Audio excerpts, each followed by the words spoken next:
Dorian won the Olympia and then disappeared, only to show up on that Olympia stage as a nightmare. He just kept getting bigger. But this time, I wasn't going to buy into the hype. I showed up backstage at the 1996 Olympia with a vengeance. I remember getting into an argument with Steve Weinberger, who was one of the judges, because they told us at the athletes' meeting that we couldn't have any seconds backstage, no one could help us. We were all back there to fend for ourselves, which was fine. Mike Matarazzo, or Mike Quinn, I think it was helping me with my oil, and we were kind of helping each other. Then I looked over and saw Steve Weinberger and Dorian Yates sequestered in a room, and I complained to Wayne DeMilia. I said, "Wayne, if that's not fixed, Joe Weider is going to be the next person I go find, because I thought it was an unfair advantage. IFBB judges looking at Mr. Olympia, helping Mr. Olympia, it just didn't look right. It felt like I had to fight more than just Dorian Yates." Of course, it pissed Steve Weinberger off. He came out, got in my face, pointed his finger at me, and basically said he was there to help everybody. And I came back with some sarcastic remark like, "I don't see how you can help everybody in a room by yourself." And at that moment, I felt, maybe I bit off more than I could chew, because if he wasn't judging the Olympia, all of his friends were judges. But I felt confident about the way I looked. I felt Dorian would have to beat me, rather than me having to beat Dorian. And before it was all said and done, it did come down to me and Dorian. And of course, when I heard, "and still the champion," Dorian Yates, it was a bitter pill for me to swallow. I was in the shadow of the shadow. In the shadow of the shadow, Shawn Ray's Unfiltered 1996 Mr. Olympia story. In the pantheon of bodybuilding greats, few rivalries have captured the imagination of fans quite like Shawn Ray versus Dorian Yates.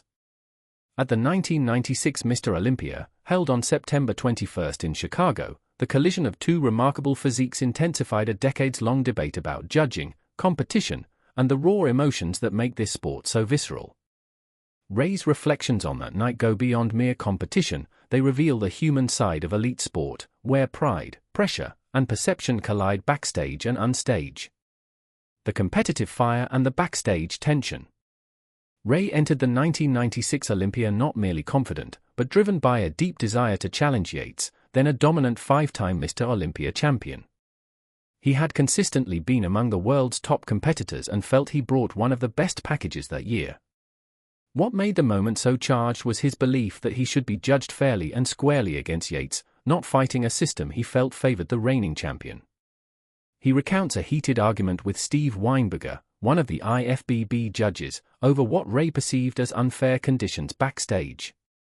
Rules had been set limiting assistance, and Ray believed that a judge helping the reigning champion, even informally with things like oil, created an uneven playing field.